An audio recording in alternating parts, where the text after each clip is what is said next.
على سيدنا محمد خاتم النبيين والمرسلين وعلى آله وصحبه أجمعين.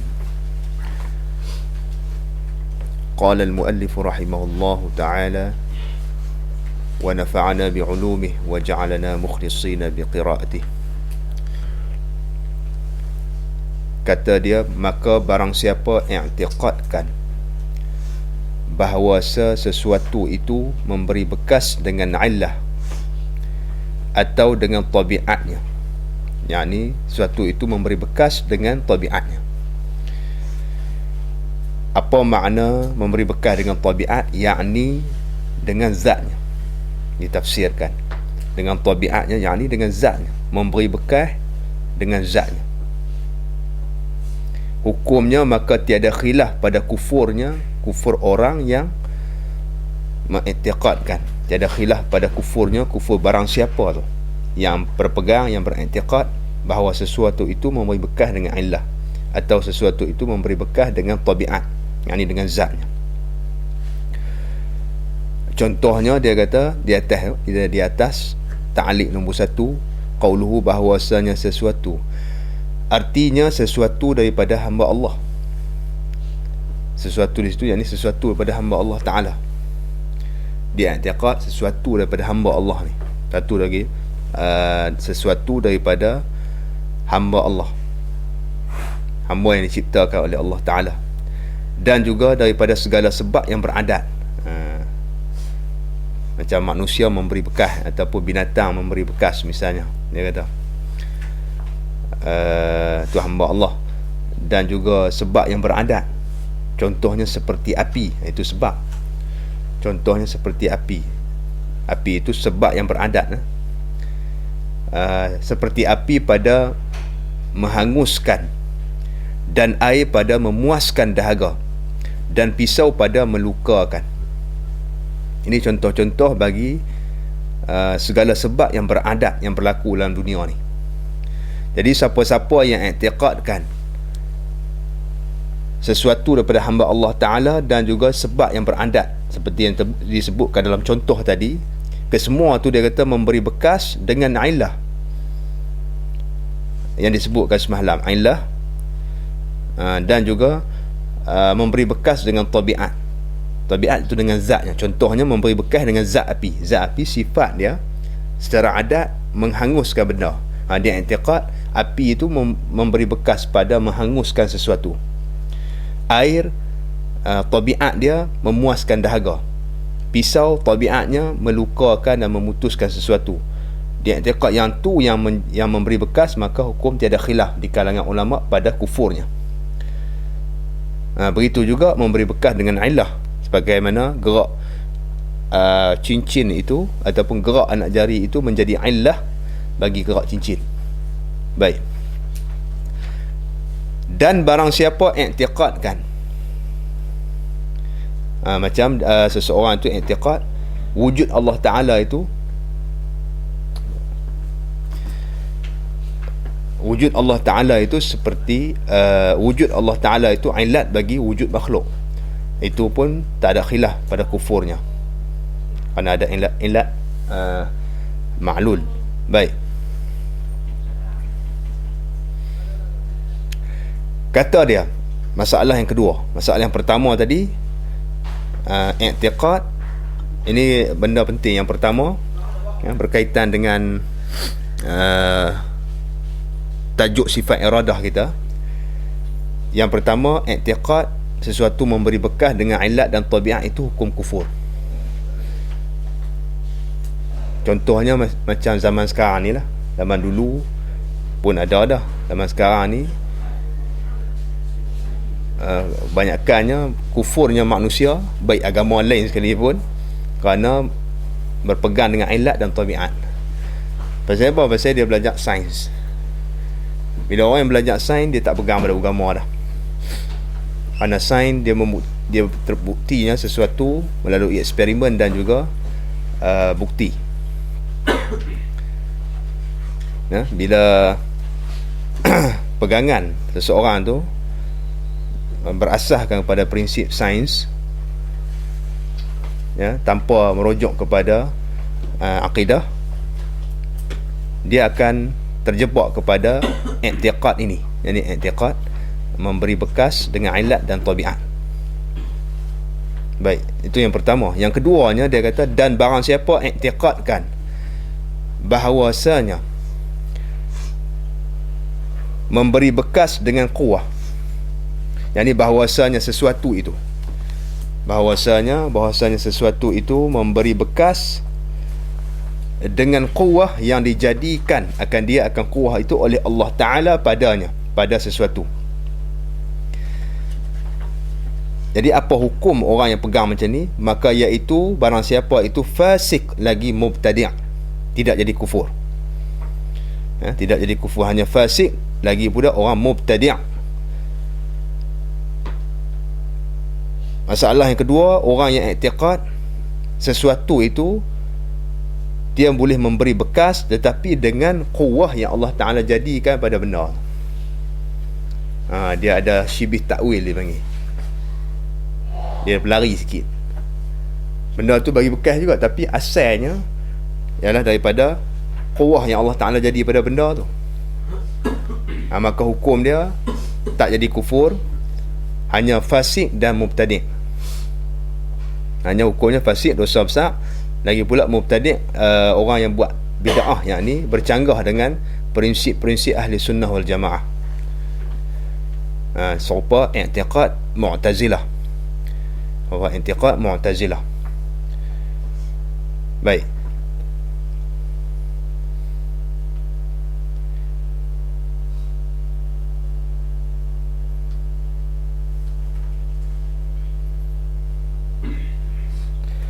Kata dia, dan pada kufur orang yang i'tiqadkan memberi bekas sesuatu itu dengan kuah yang dijadikan oleh Allah Ta'ala, pada kufurnya itu khilaf. Ada khilaf di kalangan ulama. Baik, qaul yang mu'tamadnya dia kata, dan yang rajihnya ketiadaan kufur. Qaul yang rajihnya ketiadaan kufur. Sebab apa? Tengok di dalam ta'liq nombor 2 tu, dan yang rajihnya ketiadaan kufur, artinya sebab kerana mengakunya dengan bahawasa yang menjadikan sesuatu memberi bekas itu dengan kuah. Kerana mengakunya dengan bahawasa yang menjadikan sesuatu yang memberi bekas dengan kuah itu ialah Allah Ta'ala. Dia mengaku bahawa yang menjadikan sesuatu yang boleh bagi bekas itu dengan kuah yang Allah Ta'ala jadikan tu ialah Allah Ta'ala. Dia mengaku, dia kata Allah Ta'ala yang jadikan benda ni. Dia kata api itu beri bekas kerana kuah yang Allah Ta'ala jadi pada api tu. Tak jadi kufur. Masalah yang pertama tadi, yang jadi kufurnya api tu sendiri beri bekas, tak ada sangkut dengan Allah Ta'ala. Orang yang kedua dia kata api itu bagi bekas, tapi dengan sebab kekuatan yang Allah Ta'ala jadikan pada api itu, iaitu sifat membakar ataupun menghangus tu ada pada api. Sifat itulah yang memberi bekas, tapi sifat ni dijadikan oleh Allah Ta'ala. Dia pegang macam tu, dia kembali pada Allah. Hukum dia tak jadi kufur, kerana ada sandaran dia kepada Allah Ta'ala, cuma jadi fasik dan bid'ah. Kerana apa? Kerana bercanggah dengan kaedah ahli sunnah wal jamaah. Dan yang rajihnya ketiadaan kufur, ketiadaan kufur orang yang i'tiqad bahawasanya sesuatu itu memberi bekas dengan kuah yang Allah Ta'ala jadikan padanya. Dan setengah daripadanya. Apa makna setengah daripadanya? Tengok dalam nombor 3 dia kata qauluhu, dan setengah daripada ini, dan setengah daripada ini. Dia kata ini artinya setengah daripada orang yang i'tiqadkan bahawasa sesuatu itu memberi bekas dengan kuah yang dijadikan oleh Allah Ta'ala padanya. Di antara i'tiqad ataupun pegangan tersebut, dia kata orang yang i'tiqadkan bahawasa hamba itu memberi bekas dengan perbuatannya.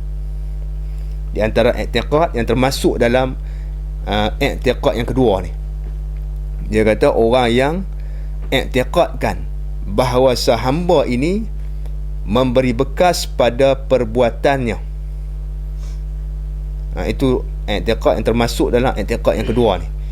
Seseorang tu beriktikad bahwasanya hamba ini memberi bekas pada perbuatannya, memberi bekas dengan kudrah yang dijadikan akan dia oleh Allah Ta'ala, dengan kudrah yang dijadi akan dia, akan kudrah itu oleh Allah Ta'ala dijadikan pada sesuatu ataupun pada hamba tu. Ini i'tiqad Mu'tazilah. Pandangan ataupun i'tiqad mereka itu, mereka berpendapat bahawasanya hamba ini mempunyai pilihan, boleh memberi bekas pada perbuatan diri dia, tetapi melalui qudrat yang Allah Ta'ala jadikan pada hamba tu. Bila Mu'tazilah kata pisau yang ada pada hamba ni, dia potong bawang, putusnya bawang itu bukan Allah Ta'ala yang memutus, tetapi ialah qudrah yang Allah Ta'ala jadikan pada hamba tu yang boleh memutuskan bawang. Jadi maknanya qudrah itulah yang memberi bekas. Kalau rujuk balik, qudrah itu daripada Allah Ta'ala. Sebab tu mereka tak jadi kufur, kerana ada sandarannya. Kita panggil ada syibih ta'wil. Baik, di ta'wil memberi bekas tu di sandak pada Allah Ta'ala, ya. Baik. Dan barang siapa, yang ketiga, masalah yang ketiga, dan barang siapa i'tiqadkan bahawa Allah Ta'ala jua yang memberi bekas, tetapi berlazim-laziman, ya, berlazim-laziman, berlazim-laziman ni bermesti-mestian, ya. Berlazim-laziman, yakni bermesti-mestian antara segala sebab yang adi, contohnya seperti makan, dan antara barang yang menyertai itu, seperti kenyang misalnya. Antara barang yang menyertai makan, apa dia? Seperti kenyang. Dia kata itu berlaziman itu sebagai berlazim-laziman pada akal, yang ni sebagai berlazim-laziman pada akal, yang ni pada pandangan akal. Apa maknanya? Yang ni tiada mungkin bersalahannya, tiada mungkin pada pandangan akal akan bersalahan dan mencarikan adat, bersalahan dan mencarikan adat. Jadi apa hukum orang yang pegang macam ni? Dia kata apa? Pegangan ataupun i'tiqad, masalah yang ketiga kita ni, pegangan ataupun i'tiqad yang ketiga ini, seorang itu dia i'tiqad Allah Ta'ala bagi bekas, Allah Ta'ala jua bagi bekas, tidak yang lain. Allah Ta'ala jua yang bagi bekas, betul ya dah, tetapi itu ada tapi dia.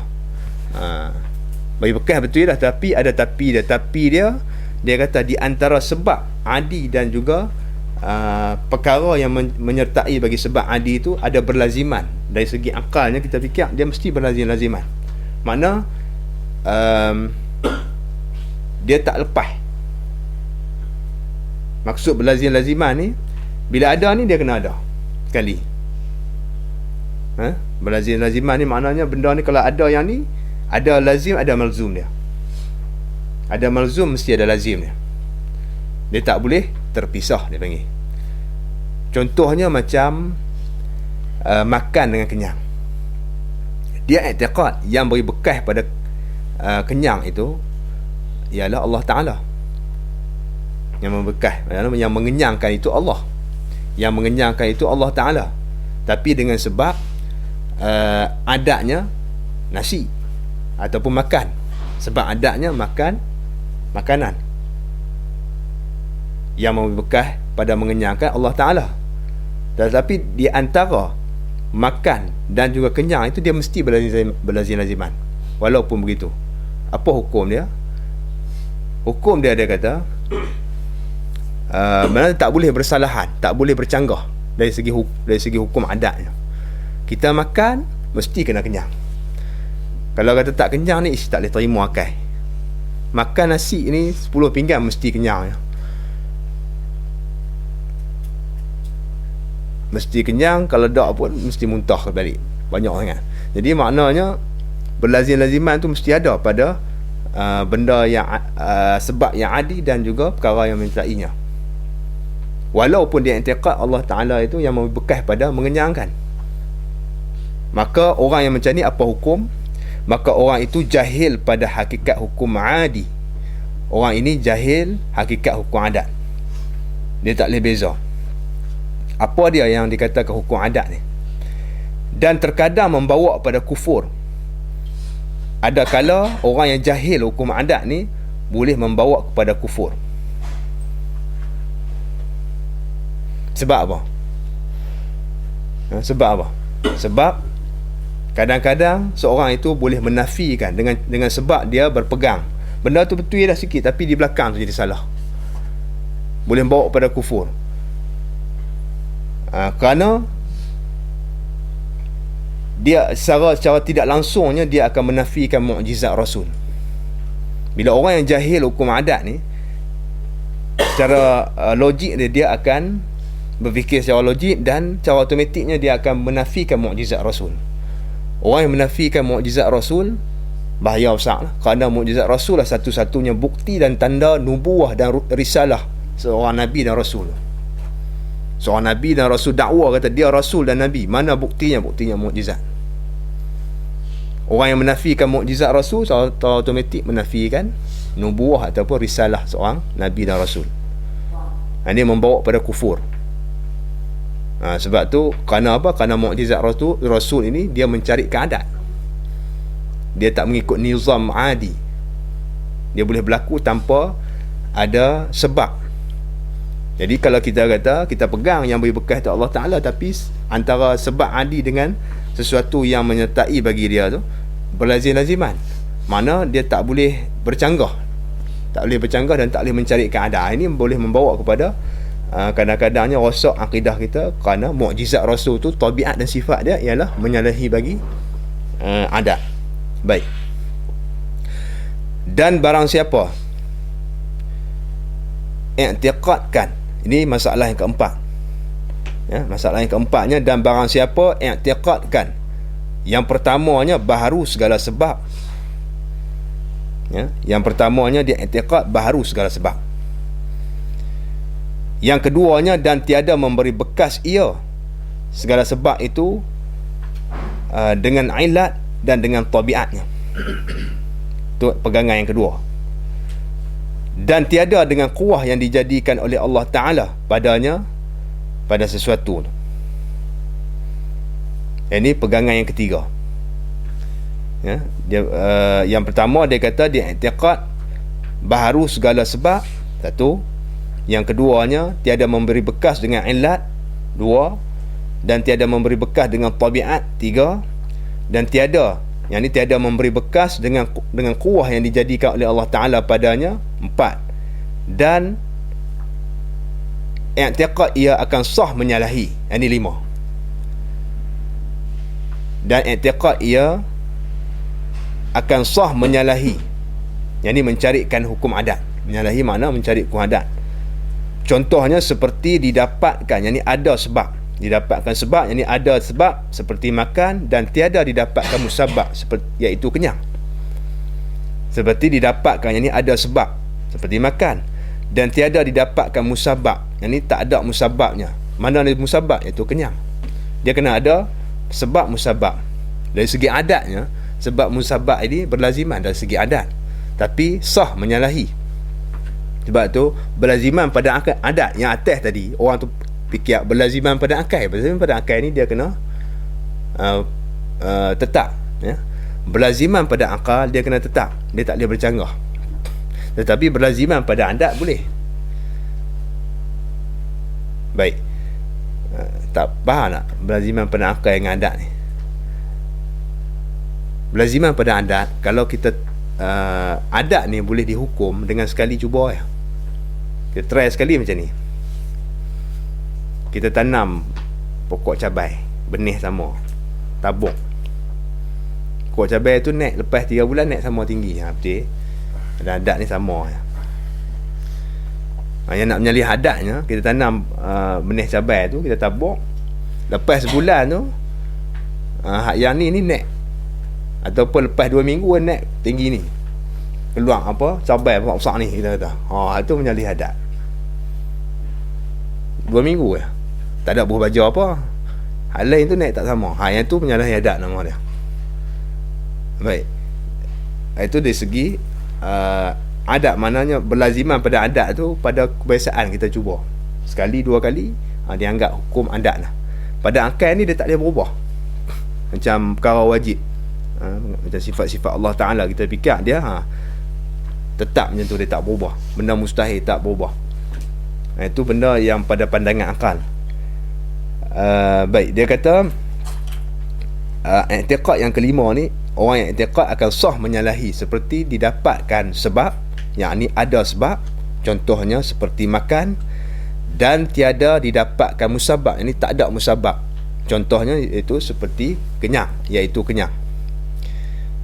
Hanya yang memberi bekas pada musabab itu, pada kenyang itu, ialah Allah Ta'ala jua. Dia pegang macam tu. Maka orang inilah orang yang muwahhid, dia kata. Hukum dia, orang ini orang yang berpegang dengan 5 akidah ni yang disebutkan tadi.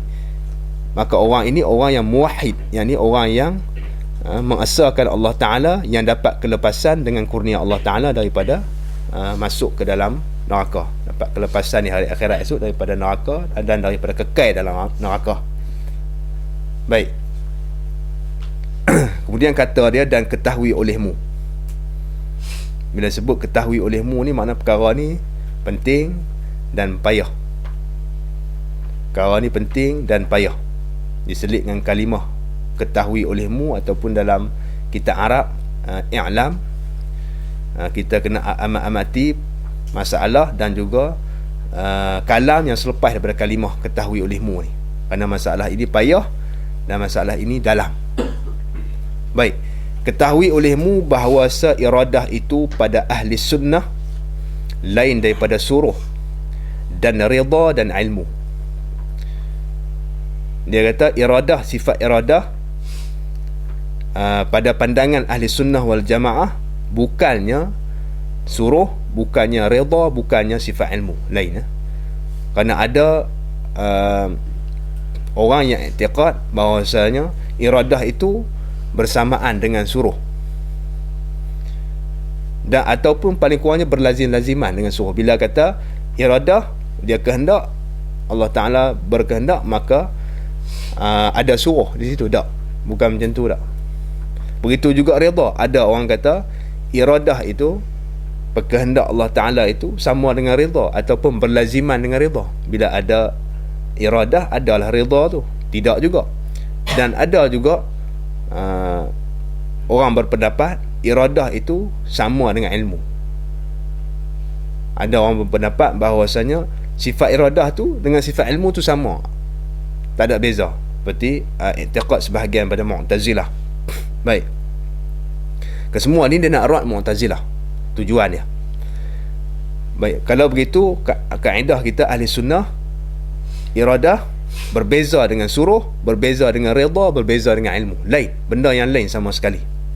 Sebab apa? Dia kata, tengok, maka terkadang menghendaki dan menyuruh. Dia tak berlazim-laziman. Maksudnya lain di sini, dia bukan benda yang sama. Iradah itu bukan nafsu suruh, iradah itu bukan diri rida, iradah itu bukan diri ilmu, bukan diri suruh dah. Dan bukan juga berlaziman. Iradah itu bukan berlaziman dengan suruh, bukan berlaziman dengan rida, dan bukan berlaziman dengan ilmu. Tak ada sangkut sama sekali. Sebab tu dia kata, maka terkadang menghendaki, yakni menghendaki Allah Ta'ala, dan menyuruh Allah, dan rida ia Allah dengan sesuatu. Apa dia? Ada 3 benda di sini. Allah Ta'ala kehendak, Allah Ta'ala mau, Allah Ta'ala suruh, dan Allah Ta'ala rida. Iaitu seperti iman Abi Bakar, iman Abi Bakrin radhiyallahu anhu, seperti iman yang ada pada Sayyidina Abu Bakar. Iman yang ada pada Sayyidina Abu Bakar itu, Allah Ta'ala kehendak dah dia beriman dengan Allah Ta'ala, dan Allah Ta'ala suruh. Semua orang kena beriman, kan? Maka Sayyidina Abu Bakar terima seruan Allah Ta'ala, dan Allah Ta'ala rida. Allah Ta'ala hanya rida kepada orang yang beriman dengan dia, tidak pada kufur. Jadi 3 ni ada pada Abu Bakar. Baik.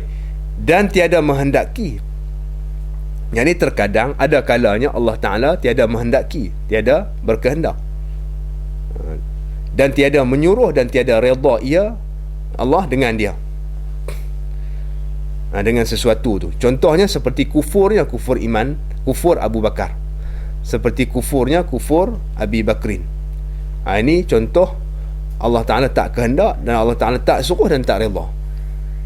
Kufur Abu Bakar, Allah Ta'ala tak kehendak. Sebab Allah Ta'ala kehendak dia iman pada azali lagi.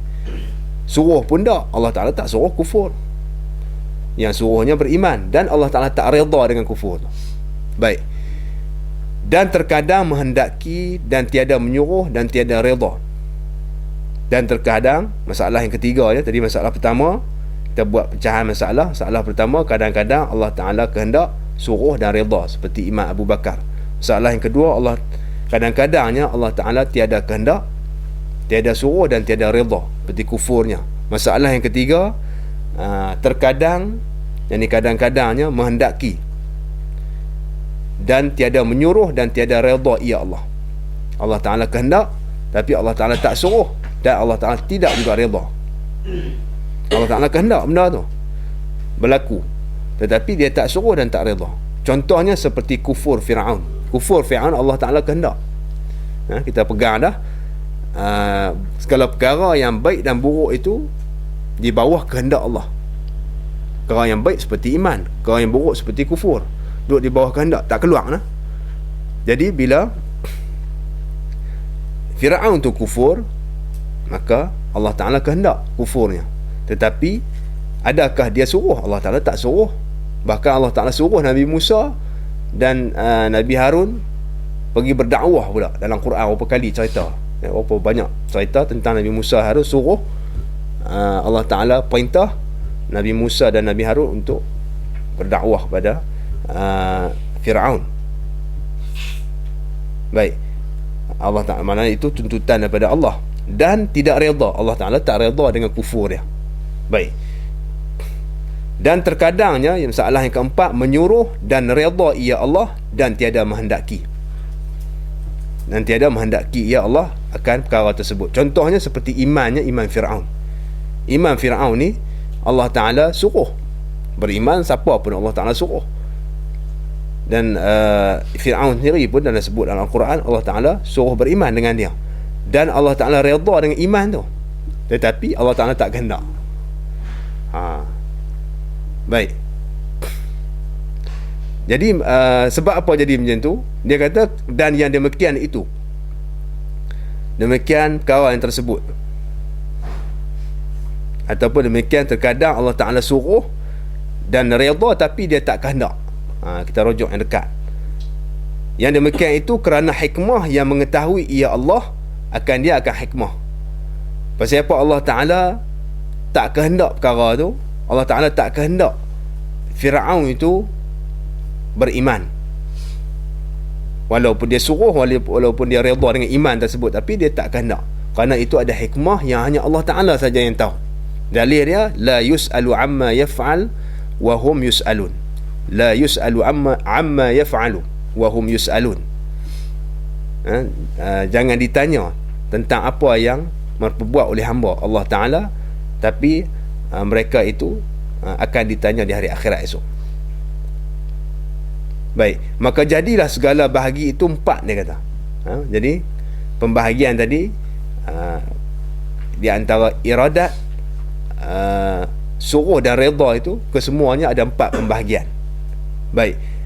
Dan redha itu lazim bagi suruh. Kemudian dia nyatakan pula redha itu dia berlaziman bagi suruh. Makna dia apa? Maknanya apabila ada suruh, maka tentulah Allah Ta'ala redha.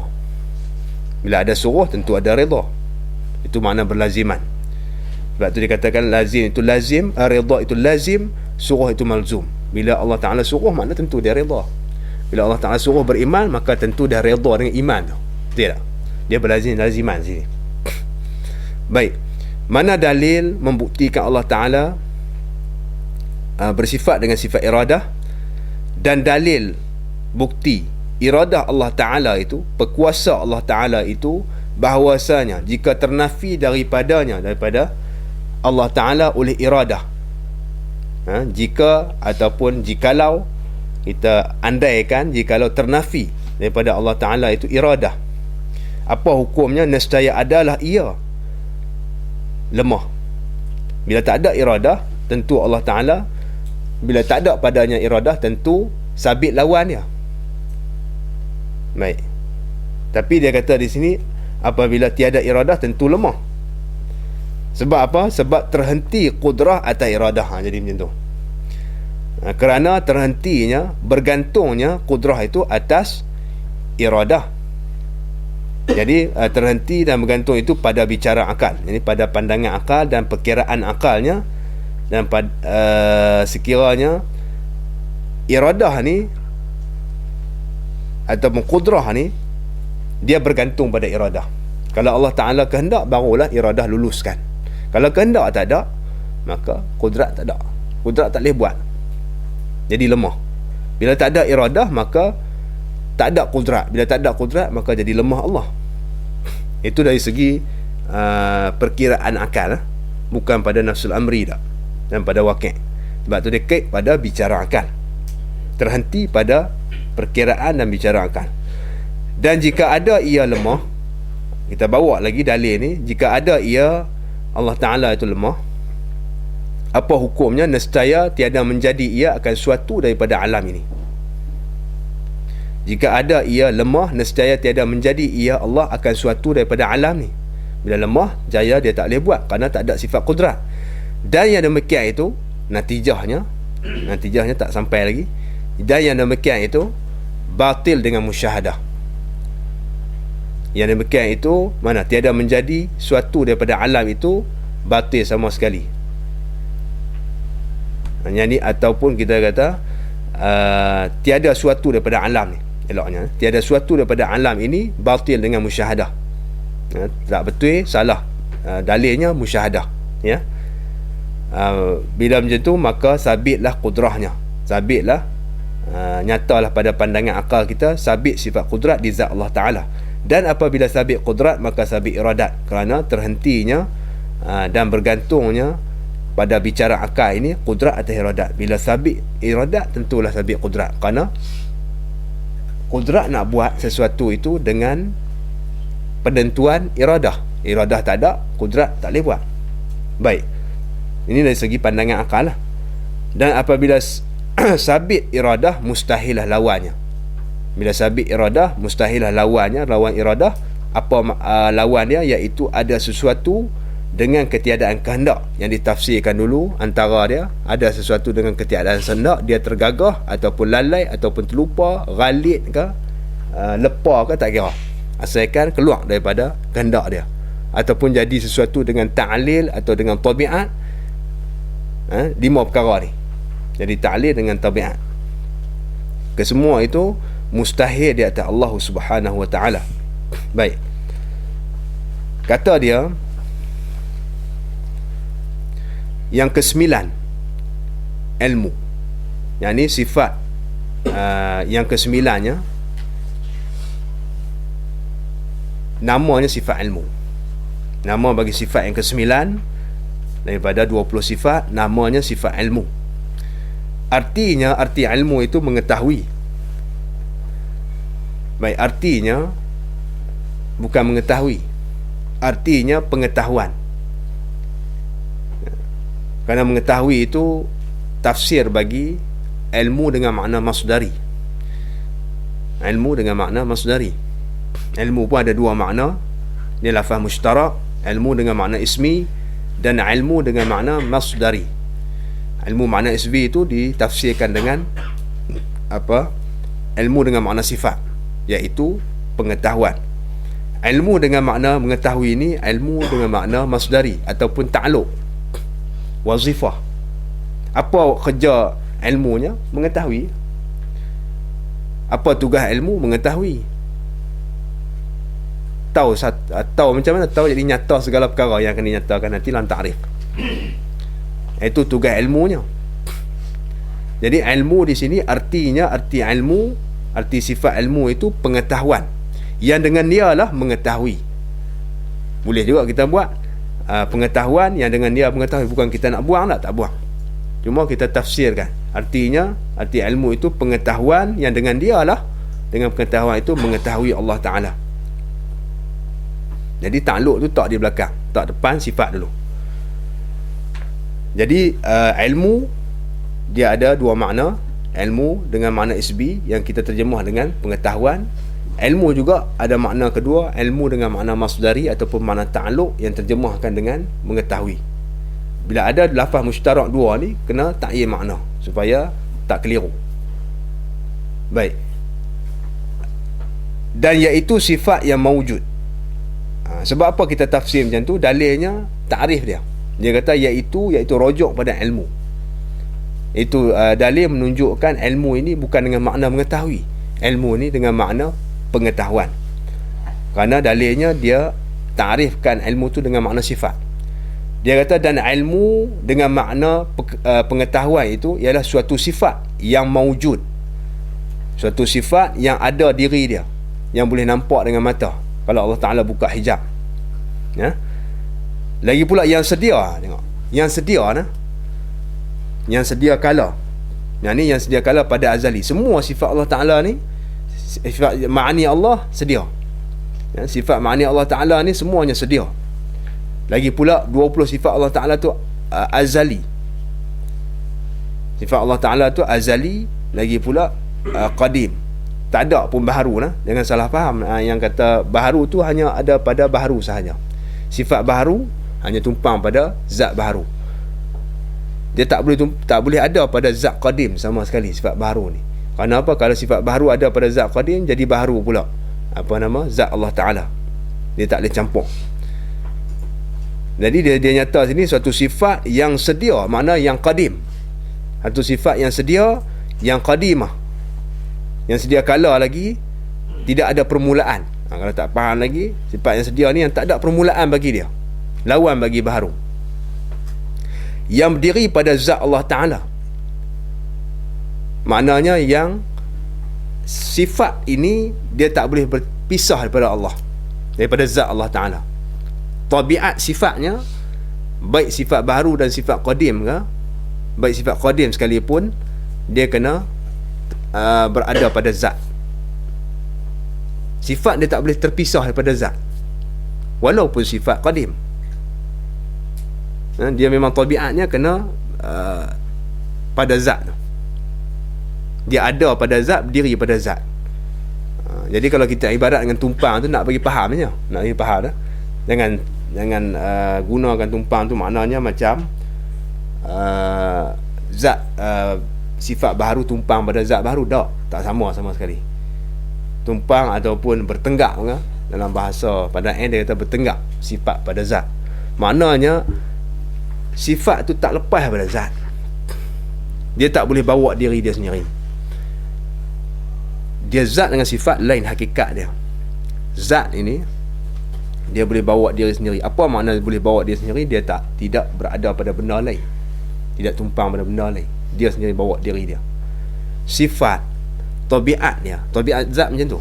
Tabiat zat dia tak berada pada benda lain, pada mahal lain. Dia sendiri bawa diri dia sendiri.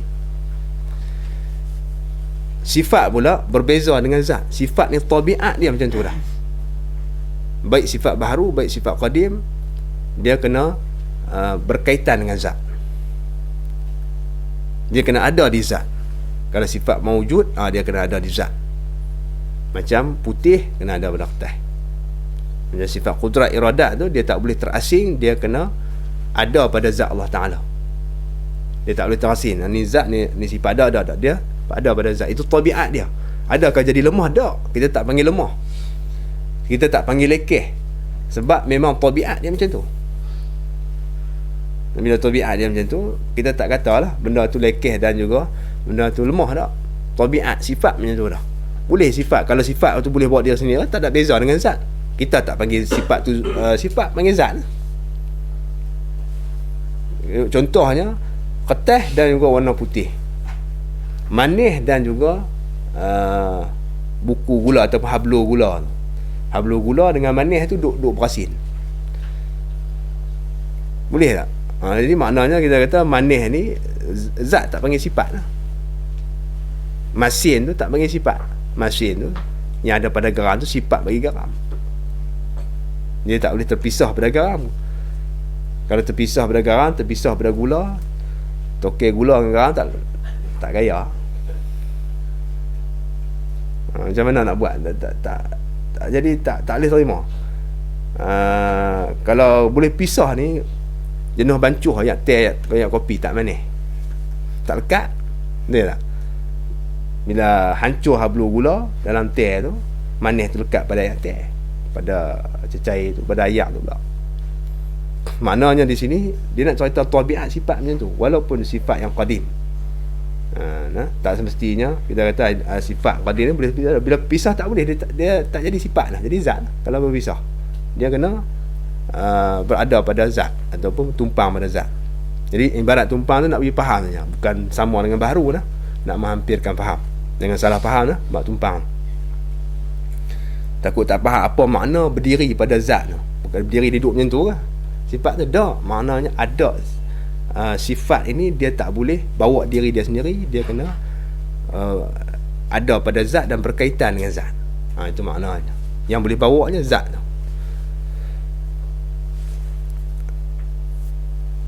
Baik, dia kata dan iaitu suatu sifat yang mawujud. Ini sifat yang mawujudah. Mawujud tu salah, tak ada ta marbutah. Tak muafakat sifat dengan na'at dengan man'ud dia. Sifat yang mawujud, ini sifat yang mawujudah, yang sedia.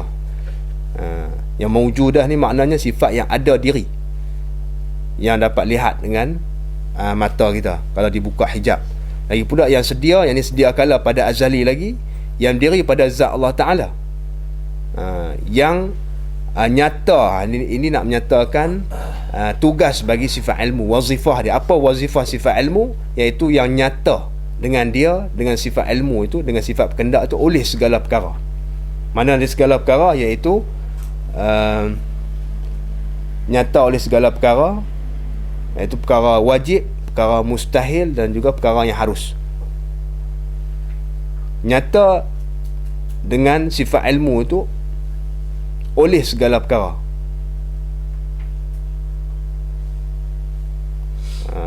Atas jalan, atas barang yang ia, segala perkara itu dengan dia, yakni bersepakai dengan dia. Di atas barang, yakni di atas kelakuan dan keadaan yang ia, yakni yang ada ia, tulis sikit takut tak faham, ringkas sangat. Yakni atas barang yang ia dengan dia, ini atas kelakuan dan keadaan yang ia, segala perkara itu bersepakai dan bersifat dengan dia, dengan segala perkara tersebut, dengan barang tersebut, dengan bersifat bersepakai dengan barang tersebut. Tadi segala perkara tadi ni, apa dia segala perkara? Daripada segala yang wajib, bayan ya, daripada segala yang wajib dan yang harus dan yang mustahil. Baik, nyata itu atas wajah meliputi, nyata segala perkara tersebut di atas kelakuan dan sifat yang bersepakai dengan dia, di atas wajah, di atas jalan meliputi, yang ini merangkumi. Lagi pula atas jalan tafsil, satu persatu, dengan ketiadaan dahulu tersembunyi. Nyata tu pula dengan ketiadaan terdahulu tersembunyi. Maknanya nyata tu sedia kala lagi, bukanlah sebelum ni jahil kemudian baru dia tahu. Tak. Dia tak didahulukan dengan tersembunyi ataupun dengan jahil. Macam kita ada ilmu juga, ada pengetahuan, tetapi didahulukan dengan jahil. Bila kita belajar barulah nyata pengetahuan tu. Allah Ta'ala tak, bukan macam tu. Itu maksudnya di sini. Dia nak keluarkan ilmu hadis. Dia nak keluarkan ilmu hadis kait di sini. Maka baginya satu ta'aluk jua. Jadi tugas sifat ilmu, dia kata nyata segala perkara, daripada perkara wajib, perkara yang harus dan perkara yang mustahil, dalam bentuk ataupun jalan meliputi atas jalan tafsil, dengan ketiadaan terdahulu tersembunyi lah. Mana Allah Ta'ala tahu tu tak ada tersembunyi bagi dia, taklah didahulukan dengan jahil lah. Tahu dia tu tahu sedia kala lagi. Allah Ta'ala nyata bagi dia segala perkara yang wajib, iaitu zat dia sendiri nyata bagi dia, sifat-sifat yang wajib pun nyata bagi dia. Begitu juga Allah Ta'ala tahu perkara mustahil. Allah Ta'ala tahu perkara mustahil, bahawasanya perkara mustahil itu tak ada sama sekali hakikat dia. Allah Ta'ala tahu. Dan juga Allah Ta'ala tahu perkara yang harus. Semua tu secara tafsir. Perkara yang harus macam kita ni, semua cara tafsir satu persatu, tak ada tersembunyi, cara merangkumi. Contohnya Allah Ta'ala tahu apa yang ada dalam dinding ni, tahu secara tafsir ni, biji butir pasir yang ada dalam kandungan konkrit dinding ataupun tiang ni, berapa juta dia tahu, berapa banyak butir simen dalam tu dia tahu habis. Kita tak tahu, kita tahu secara umum tu saja. Kita tahu secara umum mungkin ni berapa kilo ataupun berapa tan pasir, berapa kilo pasir misalnya. Tapi kita tak tahu satu secara tafsir. Baik, itu maksud sifat ilmu di sini. Dan bagi ilmu dan sifat pengetahuan ini satu ta'aluk jua, dia kata. Hanya satu ta'aluk sahaja, iaitu ta'aluk tanjizi qadim. Sifat ilmu ni hanya ada satu ta'aluk yang dinamakan ta'aluk tanjizi qadim. Makna apa maksudnya ta'aluk tanjizi qadim? Iaitu dia nyatakan maksud di sini, maka mengetahui. Mengetahui ni kena pada ta'aluk lah. Mengetahui ni kena pada diri ta'aluk tu. Mengetahui Allah Subhanahu wa ta'ala pada azal. Ini maksud qadim. Qadim dengan azali atas muradif nah. Ada qaul yang mengatakan qadim lain, azali lain. Ada qaul yang mengatakan qadim dengan azali itu benda yang sama. Jadi mengetahui Allah Ta'ala pada azali lagi, pada waktu qadim, akan segala perkara, iaitu perkara wajib, perkara harus dan perkara mustahil, hingga barang yang tiada kesudahan baginya. Tahu segala perkara, termasuk barang yang tak ada kesudahan baginya. Contohnya barang yang tak ada kesudahan, iaitu seperti kamalat Allah Ta'ala. Kamalat Allah Ta'ala tak ada kesudahan, tak putih. Contoh yang pertama. Dan segala nafas ahli syurga, contoh tak ada kesudahan nafas ahli syurga. Ini contoh yang kedua. Contoh tiada kesudahan bagi dia, perkara yang tak ada kesudahan, barang yang tiada kesudahan bagi dia. Dia ambil dua benda contoh qadim dan contoh baru. Contoh qadim, sifat kamal Allah Ta'ala tu tiada kesudahan dan tiada permulaan. Nafas ahli syurga ni tak ada kesudahan tapi ada permulaannya. Faham? Tu beza dia. Bukan mana nafas ahli syurga ni qadim dah, dia ada permulaan. Permulaan tu mana tak qadim lah, tapi tak ada kesudahan. Pasal apa? Pasal ahli syurga tu kekal. Bila kekal zat ahli syurga, nafas dia pun kekal. Tapi kekal dipanggil kekal li ghairi. Kekal nafas ahli syurga, kekal nikmat syurga, kekal ahli syurga dalam neraka, dalam syurga selama-lamanya. Begitu juga ahli neraka, kekal dalam neraka selama-lamanya dengan sebab dikekalkan oleh Allah Ta'ala. Dipanggil kekal li ghairi ataupun baqa' li ghairi, bukan baqa' zati tak. Kalau baqa' zati hanya Allah Ta'ala saja dan sifat-sifatnya. Adapun ahli syurga, ahli neraka, nikmat ahli syurga, azab ahli neraka, semua tu dipanggil kekal li ghairihi, bukan dengan sebab lain, dengan sebab Allah Ta'ala yang kekalkan. Baik. Dan mustahil lawan dia. Jadi sifat ilmu ni hanya ada satu ta'aluk tanjizi qadim. Dia tak boleh ada ta'aluk suluhi. Kalau ada ta'aluk suluhi, dia akan didahului oleh jahil. Nah, faham? Kerana suluh itu patut, padan boleh. Mana sebelum ni dia tak tahu lah. Tak boleh. Ta'aluk suluhi tak boleh ada pada sifat ilmu. Hanya ta'aluk tanjis. Dia tanjis terus. Mana pada waktu qadim Allah Ta'ala tahu sedia kala dah. Bukan patut tahu dah. Patut tahu dia tak buat, tak tahu lagi. Tak tahu maknanya sebelum tu, pada waktu qadim tu dia jahil lah, jadi bercanggah. Tak boleh. Dia hanya tanjis saja. Tanjis makna pada waktu qadim Allah Ta'ala tahu dah sedia kala. Dan mustahil lawan dia. Yang ni lawan bagi sifat ilmu, sifat pengetahuan ini mustahil atas Allah, iaitu lawannya jahil. Dan dalil bukti ilmu Allah Ta'ala pengetahuan Allah Ta'ala itu bahawasa jikalau ada ia, Allah Ta'ala itu jahil, nescaya tiada ada ia menghendaki. Kalau Allah Ta'ala jahil, tentulah Allah Ta'ala tak kehendak. Sebab apa? Sebab terhentinya kehendak Allah Ta'ala itu atas ilmu, atas pengetahuan, pada pandangan akal kita lah, pada bicara akal kita. Kalau kita susun tengok, Allah Ta'ala nak buat sesuatu tu kena kemahuan Allah Ta'ala dulu, kena kehendak Allah. Kalau tak kehendak, tak boleh buat. Begitu juga Allah Ta'ala nak kehendak buat sesuatu, berdasar kepada ilmu dia dulu, pengetahuan dia. Kalau tak ada pengetahuan, tak ada ilmu, maka tak ada kehendak lah. Tukang rumah, dia nak buat rumah,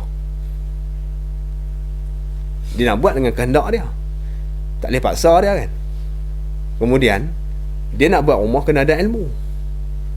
Kita pergi panggil tu pemilik kereta buat rumah, dia tak jadi rumah, dia bayam. Kita panggil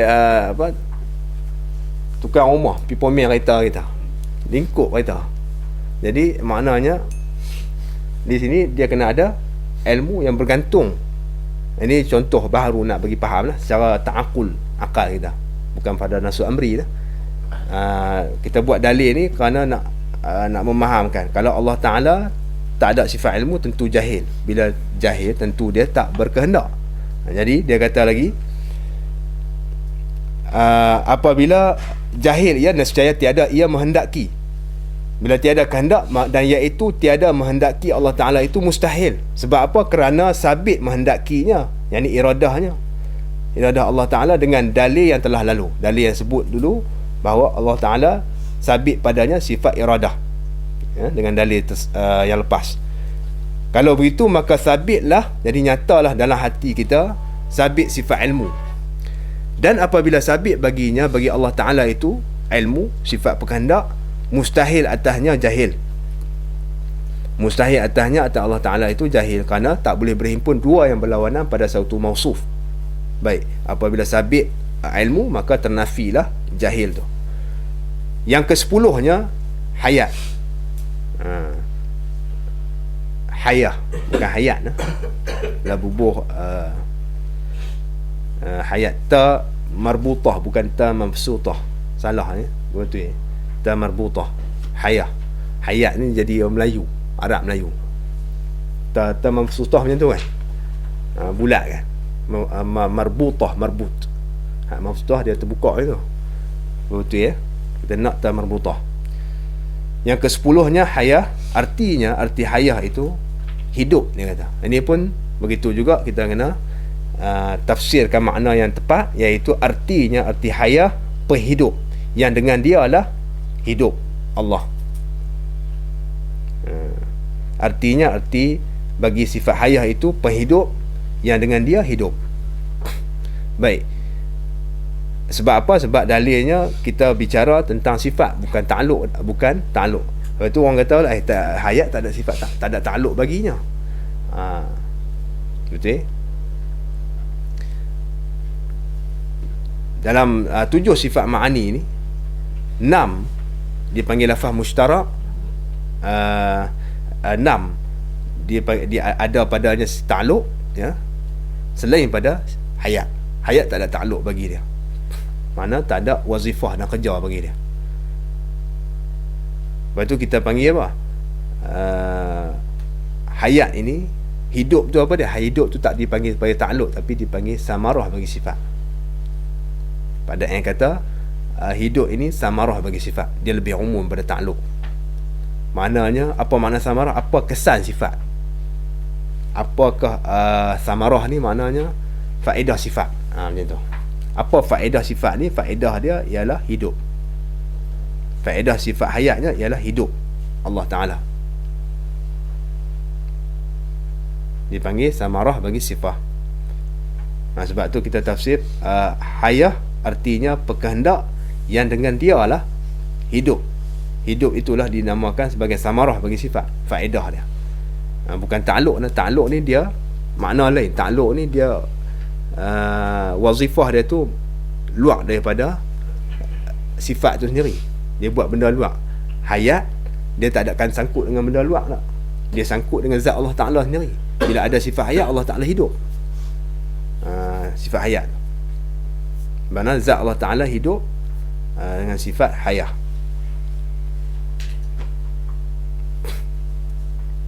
Baik, artinya penghidup yang dengan dialah hidup Allah, iaitu sifat hayah itu ta'rifnya sifat yang mawjud, yakni yang mawjudah, sifat yang ada dirinya, yang sedia, yakni yang sedia kala, yang berdiri pada zat Allah Ta'ala.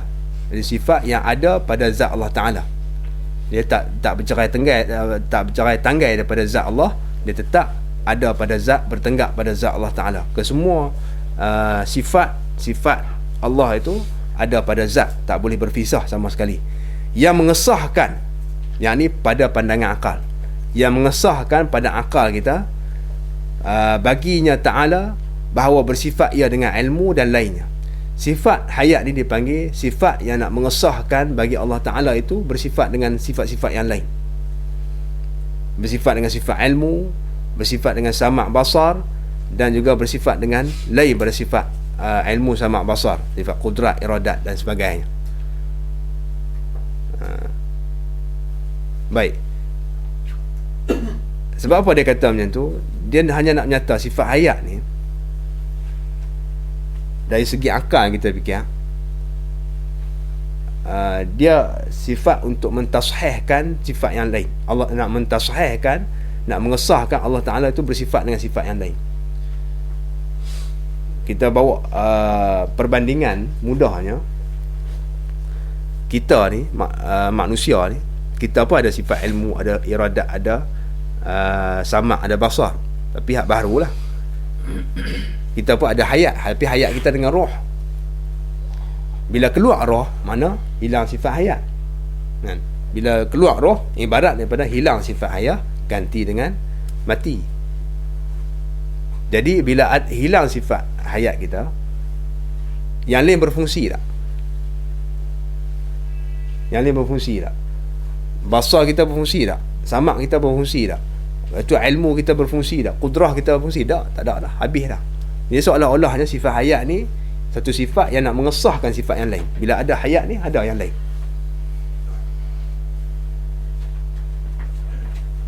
Jadi hayat ni dia macam Swiss nak start. Kalau tak ada Swiss, kereta tak jalan, tak sabar buat macam mana pun kan. Jadi hayat tu dia macam Swiss untuk menghidupkan, nak mengesahkan kesemua sifat, 6 sifat-sifat yang lain daripada sifat hayat ni. Sifat ilmu, sifat kudrat, iradat, kalam, sifat. Orang yang mati dia tak cakap dah, orang yang mati dia tak dengar dah, orang yang mati dia tak melihat dah. Kalau tengok secara zahir lah kan, secara zahir ni dia tak bergerak dah, tak ada kudrah dah bagi dia. Jadi seolah-olahnya hayat ini suatu sifat yang nak mengesahkan. Ini dari segi ni lah kita nak buat, nak menghampirkan faham, sebab tu dinamakan sah, kena tulis sikit, pada akal. Mengesahkan pada akal kita, tidak pada nafsul amri, pada zat Allah Ta'ala. Bukan makna hayat itu jadi syarat bagi sah sifat lain. Itu makna dia ada tawakuf, dia ada dipanggil taqaddum, taqdim ta'khir, ada syarat masyrut. Maknanya syarat Allah Ta'ala ni nak bersifat dengan sifat yang lain kena ada hayat, ada bukan macam tu. Padahal sifat Allah Ta'ala sama semua. Sifat Allah Ta'ala yang 7 tu semuanya sama, semuanya qadimah, semua mawjudah. Tak ada taqdim ta'khir, tak ada syarat masyrut dah. Syarat masyrut, taqdim ta'khir ni hanya ada pada benda baharu sahaja. Cuma di sini nak mengesahkan tu pada pandangan akal kita. Kita fikir tengok sifat hayat ni, kalau tak ada yang lain. Kalau ada sifat hayat, ada sifat yang lain. Bandingannya macam orang hidup, orang mati tu, tak ada sifat hayat dia, bila mati hak lain tak ada semua. Mata pun tak nampak, tak berfungsi dah. Sama' dia pun tak dengar, kalau kata apa pun tak dengar dah. Dia keras beku, tak bergerak dah, kudrat tak ada dan sebagainya. Baik. Dan tiada hidupnya, hidup Allah Ta'ala itu dengan roh. Zat Allah Ta'ala hidup, tapi bukan dengan roh. Zat Allah Ta'ala hidup dengan sifat kudrat, dengan sifat hayah dia. Samarah bagi hayahnya hidup Allah. samarah, faedah bagi hayahnya ialah hidup Allah Ta'ala. Tapi bukan Allah Ta'ala tu bergantung hidupnya dengan hayah. Jagalah, jangan salah faham pula. Bukan makna bergantung kerana zat dia tu hidup. Kita dah sebut dah semalam, isnad tu majazi saja. Isnad tu majazi saja. Macam Allah Ta'ala, bukanlah makna kudrat yang buat mungkin ni, Allah Ta'ala yang buat mungkin dengan sifat kudrat. Tapi pasal apa kita kena kata itu? Kerana kudrat iradat semua ni ada nas daripada Quran hadis. Bila ada nas daripada Quran hadis, maka kita kena kampuh dalam mazhab kita Ahli Sunnah wal Jamaah. Allah Ta'ala bukan bermaksud Allah Ta'ala tu memerlukan kepada hak ni. Tak. Dia nak menyatakan kamalat dia sahaja, tak ada sangkut pun. Zat Allah Ta'ala, dia buat sesuatu tu dengan kudrahnya. Tapi bukan kudrah tu yang memberi bekas. Zat Allah Ta'ala beri bekas. Bukanlah Allah Ta'ala tu bergantung pada kudrahnya untuk buat sesuatu. Macam kita ni bergantung pada kudrah kita untuk melakukan sesuatu. Tak. Bukan macam tu. Kerana dia tak ada kaitan sama sekali. Sifat-sifat Allah Ta'ala ni semua kamalat dia, bukan takamul. Kata Syekhuna, bukan sifat kamal Allah Ta'ala tu nak takamul bagi zat. Tak. Bukan nak menyempurnakan. Tak. Bukan Allah Ta'ala tu bersempurna dengan segala kamalat dia, segala sifat dia. Kalau macam tu, sama saja dengan baru. Sebab tu disebut sifat kamalat, sifat kesempurnaan. Kesempurnaan ni tak ada sangkut untuk jadi Allah Ta'ala tu bersempurna dengan dia. Tak ada kaitan. Maka nak menyatakan semata-mata kesempurnaan dan kebesaran Allah Ta'ala dengan sifat-sifat tersebut. Jadi begitu juga sifat hayat ni, Allah Ta'ala hidup dengan sifat hayat. Bukan kata dia bergantung pada sifat hayat. Tak. Gantung tu jadi sama dengan ni pula. Dia nak menyatakan kesempurnaan. Hayat itu ialah kesempurnaan bagi zat Allah Ta'ala. Itu saja. Tak ada lebih pada tu. Jangan langkah lah. Jangan otak kita fikir macam baharu pula. Baik. Okey lah.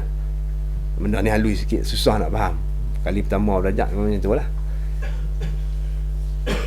Kata dia, dan tiada hidupnya Allah Ta'ala itu dengan roh. Kalau begitu maka tafriq pada kata tiada hidup dengan roh, maka tiada harus i'tiqad bahawasanya ada bagi Allah Ta'ala itu roh.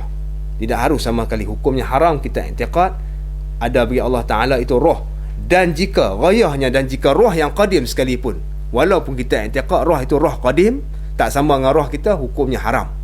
Bercanggah dengan mazhab kita Ahli Sunnah. Kerana semua ni tauqifiyah.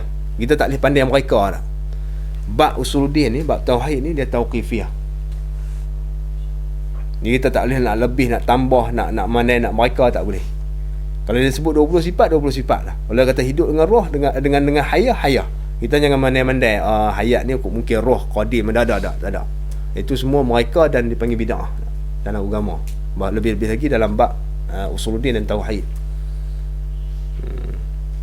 Sebab tu disebut dalam matan Jawharah, dia kata asma'uhu tauqifiyah wa kadza as-sifat. Nama